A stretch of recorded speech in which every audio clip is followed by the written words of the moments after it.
strong female characters. Strong female characters.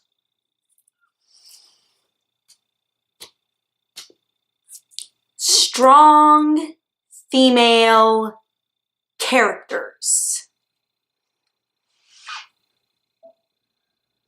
I hate strong female characters. But Betty, you're a feminist. How can you say that? With conviction. Now, I don't hate characters who are strong and female.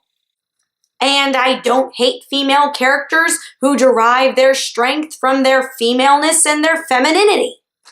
I don't hate female characters who are strong and reject society's notion of what a female should be. But I hate the trope, strong female character. A trope, may I add, that may not have been created by male writers, but is certainly perpetuated by male writers. Male writers like Joss Whedon. Get ready, kids, there's going to be a lot of Joss Whedon hate in this episode. But before we get to that steaming pile of pus that is Joss Whedon, let's talk about some early examples of the trope. And by early, I mean 1980s and the 1990s.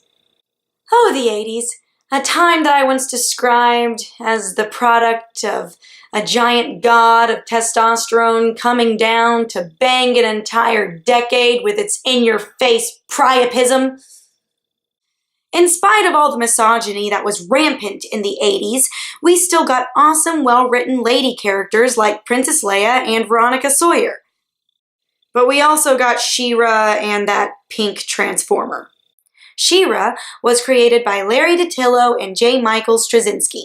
You know, two dudes. She was created to be the twin sister and female counterpart to He-Man, of He-Man and the Masters of the Universe. On the surface, she's the most powerful woman in the universe. But in reality, she's just a cash grab to appeal to the female demographic of the show and sell more toys. And the pink transformer was pretty much the same deal. I mean, the Transformers TV show was just a vehicle to sell toys anyway, and if you appealed to both boys and girls, you could ostensibly sell more toys. And that's the first problem that I have with the strong female character trope. It evolved from the idea that the only way to make good and marketable female characters was to make female versions of pre-existing male characters. And honestly, that's a problem that's still happening. Instead of writing new, compelling stories and characters for women, we just put female actors in reboots. I'm not saying the reboots are bad necessarily, it's disappointing. Oh, but thank goodness for Joss Whedon. He came along and said, I'm gonna write a strong female character who's original and not derivative at all. Just kidding. He wrote a cheap knockoff of Bram Stoker's character Van Helsing to profit off the success of vampire movies. Buffy the Vampire Slayer is a bad TV show. A bad TV show based off of a bad film. A bad film with bad or badly used actors. Christy Swanson, bad. Paul Rubens, bad. Hilary Swank, poorly used in this film because she is a national treasure. Luke Perry. Aw, we miss you. You get a pass. Donald Sutherland. You did what you could to save this movie. Now, Buffy the TV show is entertaining and the dialogue is funny, and of course I can't hate the musical episode, but from a literary feminist perspective, it is a bad show. I don't want to yuck anyone's yum if you like it, but it is bad. It's bad, in part, because the titular character is badly written. One of Joss Whedon's famously pedantic quotes is something like, Joss, why do you write strong female characters? Huh, why aren't you asking 100 other guys why they don't? Thanks, Joss Whedon. The problem with that is that Buffy is not a strong female character. The witches and the demoness in the series are relatively well written, but the main focus isn't on them. It's on Buffy and her kick-ass cheerleader martial art moves and her keen fashion sense and her hackneyed love triangle. Now, this is in no way directed at Sarah Michelle Gellar. She's a fine actress that did what she could with what she was given. But Buffy has no personality and no likability. Think about your top 5 favorite characters on that show. I bet Buffy did not make the list for most of you. But she's a strong female character. All right, let's look at those 3 words individually. Starting with female. She presumably identifies as a female. All right, moving on. Character. As stated before, she doesn't have one. She has no personality. Things happen to her character or around her character, or people feel a certain way about her character, but Buffy herself has no personality. You could argue that she's existential in the musical episode Once More with Feeling, but any development she gains in one episode or one season even is quickly forgotten by the start of the next season. And lastly, strong. When writers want a female character to be seen as strong, they usually endow her with characteristics and abilities that are seen primarily by society as masculine. Yeah, Buffy might just be a girly cheerleader, but look at how much ass she kicks.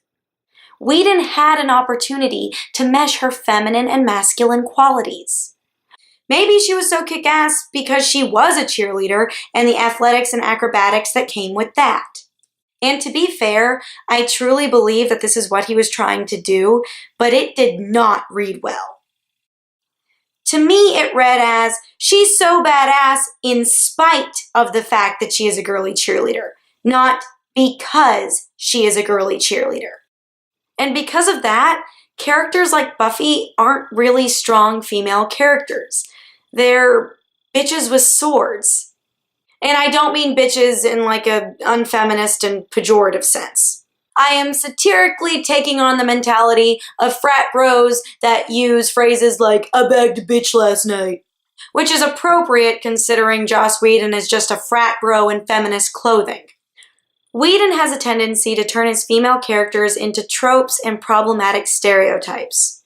Buffy being a bitch with a sword, Penny from Dr. Horrible's sing-along blog being a manic pixie dream girl, and the less we say about Black Widow, the better. But Betty, what are some examples of actual strong female characters? Simple. Strong female characters need to be humans that we can easily relate to and look up to. It's easy as that. Flawed feminists, like Rebecca Bunch, Jessica James, and Ruth Wilder, who I've talked about in another video. Compelling protagonists who are damaged assholes with hearts of gold, like Nadia in Russian Doll. Ruth and Iggy from Fried Green Tomatoes. 2 women who fight for their family and never change who they are or who they love. Any modern Disney princess who tries to help their family members or reject traditional societal roles or tries to save their homes while fighting crippling doubts. You know, humans. Just give us humans. Real humans, magic humans, alien races, and fantastical creatures who exhibit humanity. That's what everyone wants. Men, women, everyone in between, that's what we want. In conclusion, the trope strong female character is a gift from male writers that we never asked for. Thanks for watching. I'm Betty Bookworm, and once again, happy National Women's Month.